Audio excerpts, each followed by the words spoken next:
O Congresso de El Salvador aprovou no dia 17 de março uma emenda constitucional proposta pelo líder do país, Nayib Bukele, que estabelece a prisão perpétua para homicidas, estupradores e terroristas.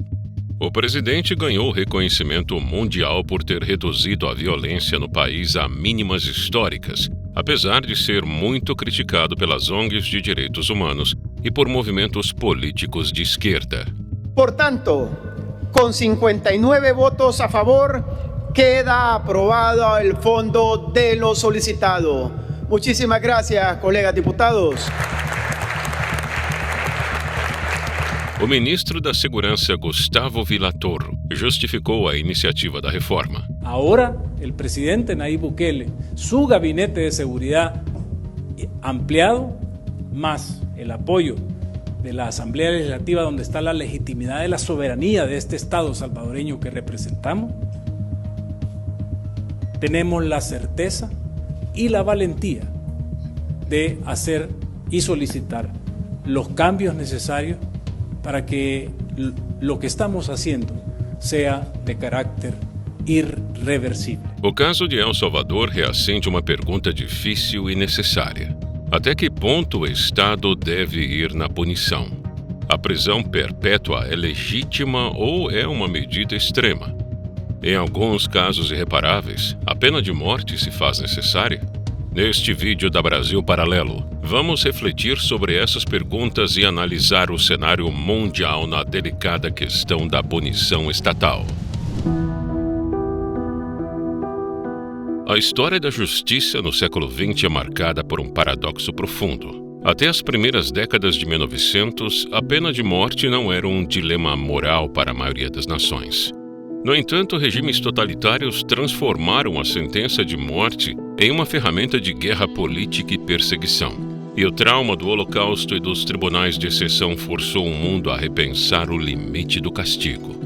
A Europa, devastada pelo uso político do extermínio durante o nazismo e o comunismo, liderou um movimento de abolição gradual das penas de morte, consolidando a ideia de que a justiça não deve imitar o crime que busca punir. O uso da execução como método de extermínio e perseguição política pelos regimes totalitários deixou uma cicatriz profunda na consciência jurídica do Ocidente. Em 1948, a Declaração Universal dos Direitos Humanos, sob a égide da recém-criada ONU, estabeleceu no artigo 3º que todo ser humano tem direito à vida. Este foi o marco zero de um movimento global de abolição das penas de morte, também chamadas de pena capital, iniciando um efeito dominó de abolições na Europa e na América Latina. A partir daí, o direito à vida tornou-se um pilar do direito internacional. A Europa iniciou uma transição acelerada. A Alemanha Ocidental aboliu a pena de morte em 1949, seguida pelo Reino Unido e, mais tardiamente, pela França, em 1981. Todos retiraram a pena capital de seus códigos penais.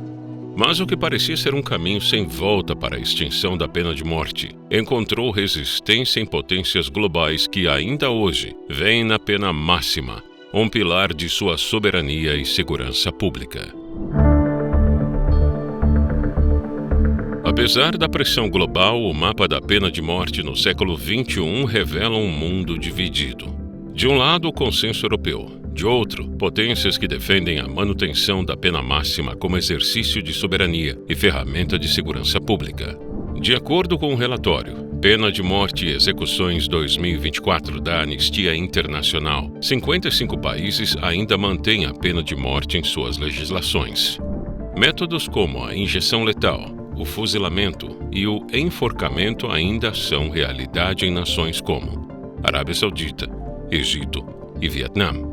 Países como a China mantêm sigilo sobre suas estatísticas, tratando seus dados como segredo de Estado. Apesar disso, estimativas da Anistia Internacional apontam para milhares de execuções anuais, para crimes que vão de homicídio à corrupção de alto nível, sempre justificadas pela preservação da ordem social e moral do país. No Irã e na Arábia Saudita, a pena é aplicada com rigor teocrático, muitas vezes em praça pública, servindo como demonstração de força e moralidade estatal. O uso da pena para crimes relacionados a drogas e dissidência política atingiu recordes históricos em 2025 nos dois países. Recentemente, um atleta iraniano da seleção de wrestling foi executado por enforcamento após ter participado de manifestações públicas contra o regime. Entre as democracias liberais, a principal nação a manter a prática são os Estados Unidos. A Suprema Corte reafirmou em diversos momentos, como no caso Gregg contra a Geórgia de 1976, que, se aplicada sob critérios rigorosos, a pena de morte não fere a Constituição.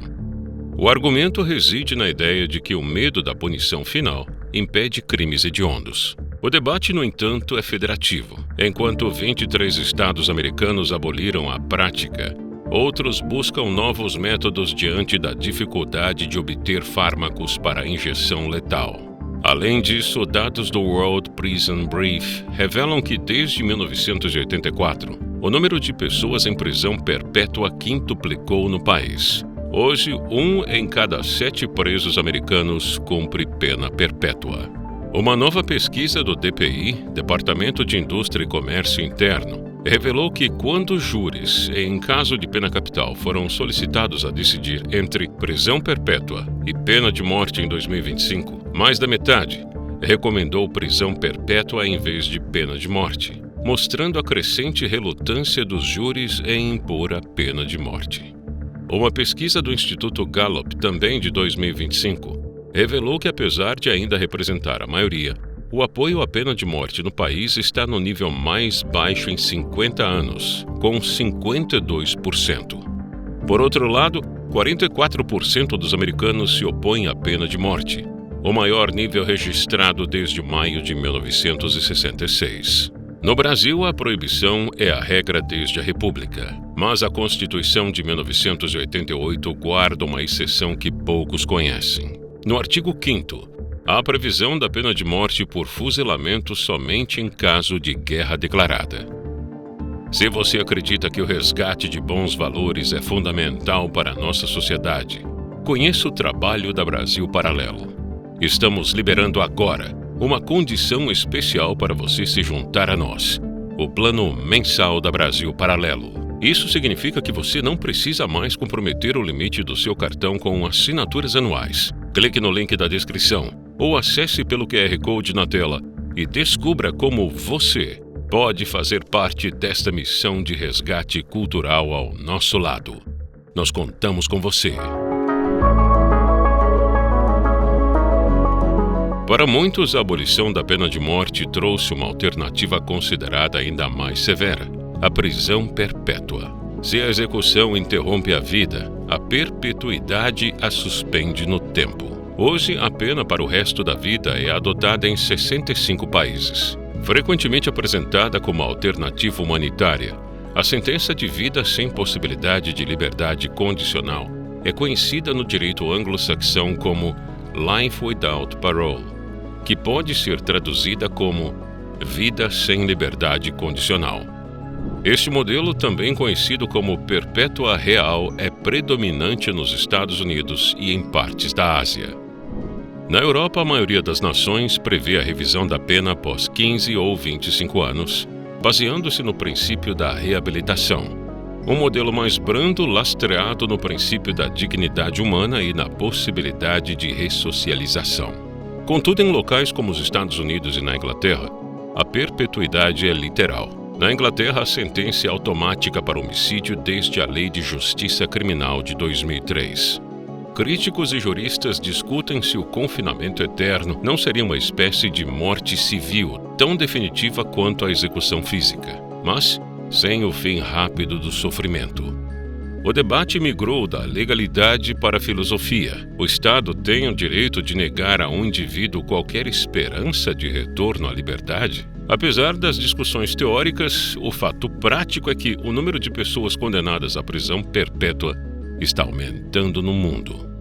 No ano 2000, havia 261 mil pessoas nesta condição em todo o globo. Em 2014, eram aproximadamente 479 mil, representando um aumento de quase 84% em 14 anos. Entre 2014 e 2020, O número de pessoas cumprindo prisão perpétua aumentou 28% na África do Sul, 50% na Tailândia, 33% na Polônia e 17% no Canadá. Hoje, somente nos Estados Unidos, mais de 200 mil pessoas estão cumprindo penas de prisão perpétua, de acordo com um relatório divulgado pelo Sentencing Project. A taxa de crescimento para esse tipo de pena ultrapassou até mesmo a forte expansão da população carcerária geral durante esse período no país. Onde a pena de morte é proibida, a prisão perpétua surge não apenas como alternativa, mas como uma exigência de justiça retributiva. Argumentos como os defendidos pelo cientista político Adriano Gianturco sugerem que a perpétua pode ser mais moral e eficiente do que a execução. O argumento central é que a morte é uma solução rápida, enquanto a privação perpétua da liberdade impõe uma reflexão contínua sobre o crime. Todo mundo está cansado, exasperado com o nível de violência e os homicídios que assolam o Brasil cada dia. E quando você olha os dados, realmente o Brasil tem a 16ª maior taxa de homicídio do mundo. Primeiro ponto, prisão perpétua é a normalidade no mundo inteiro. Todos os países do mundo têm prisão perpétua. Só 19 países do mundo não têm prisão perpétua. Então não ter prisão perpétua não é normal. Segundo ponto, a prisão perpétua está de acordo com todas as convenções internacionais, respeita os direitos humanos, etc. Terceiro ponto, a saidinha, por exemplo, questão da qual muitos reclamam justamente, só existe porque não existe prisão perpétua. Porque se existisse prisão perpétua, a saidinha não precisaria existir. A saidinha existe no Brasil porque o Código Penal brasileiro parte da premissa da ressocialização, que mais cedo ou mais tarde o preso terá que voltar para a sociedade, logo seria melhor se ele começasse a se acostumar a voltar para a sociedade. Mas para quem está em regime de prisão perpétua, não precisa ter saidinha. Automaticamente a coisa cai. Ainda, muitas pessoas são em favor da pena de morte, porque estão cansadas do nível de criminalidade que tem.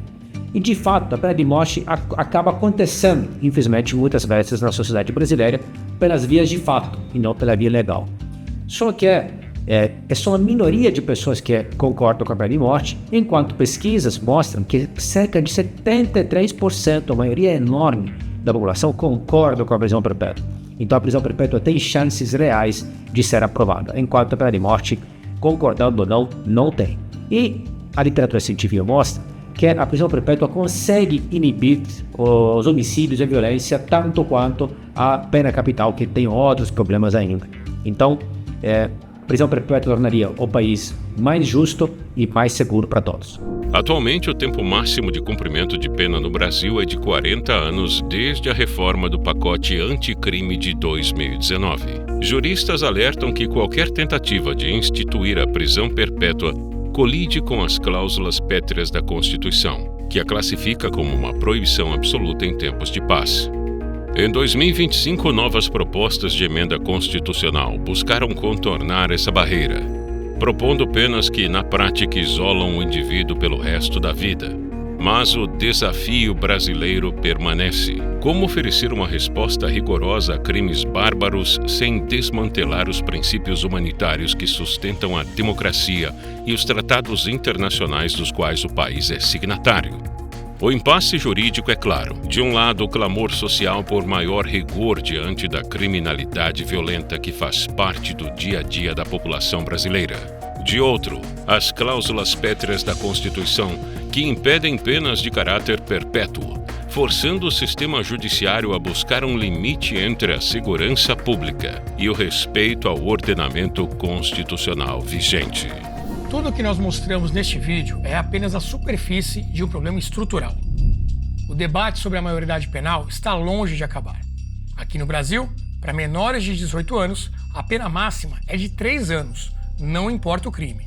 Furto de celular, homicídio brutal, o máximo é sempre 3 anos de internação. E pode sair bem antes disso, dependendo do comportamento. As facções criminosas já entenderam esse cálculo faz tempo. Para o crime organizado, recrutar menores é simplesmente mais barato, porque a lei garante a impunidade. É uma estratégia calculada. E é esse sistema que explicamos em detalhes na nova produção original da Brasil Paralelo. Impunidade, as consequências da lei da maioridade penal no Brasil. Mas atenção, Este material é exclusivo para os membros da Brasil Paralelo. E para que você não fique de fora, estamos liberando agora uma condição especial para você se juntar a nós, o plano mensal da Brasil Paralelo. Isso significa que você não precisa comprometer o limite do seu cartão de crédito com uma assinatura anual. Ao garantir o seu acesso agora, você terá em mãos este documentário e mais de 100 produções originais da BP.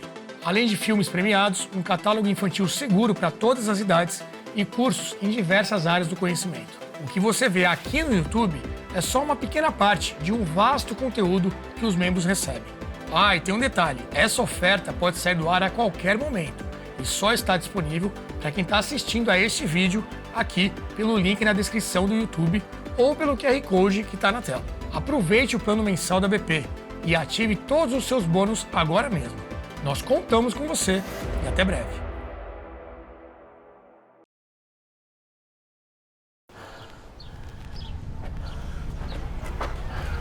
Era só mais um Silva, que a estrela não brilha. Ele era panteiro, mas era pai de família. Toca o rap, DJ!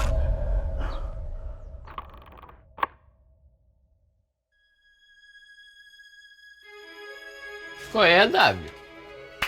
Seja bem-vindo à tua casa, terra do nunca.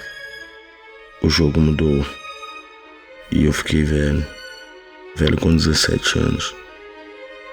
Eu até entendo. Porque até eu, se me visse voltando, atravessaria a rua. Então passou, neguinho. Bem-vindo à firma. Conheci o Dropê na escola. Parece que o moleque tinha nascido pronto pra comandar. Tropa da terra do nunca, caralho. Copiou ou não? E eu? Eu achava que tava no topo, mano. Falei pra tu que o menor era brabo, Juninho. Nós vai tomar um uísque no baile hoje. Essa porra vai vender pra caralho, neguinho. É lógico. Minha vida até ali foi mais ou menos assim. Uma eterna prorrogação da adolescência. Acontece que Deus, cansado dessa moleza, pra me tirar do paraíso usou o método mais antigo. Tio, quero tiro não, porra. Quero ser batizado, anda. Tu não é padre? Sim, sou padre. Me batiza. Qual é, Drupi? Vai me matar, irmão? Tu fala e ele escuta.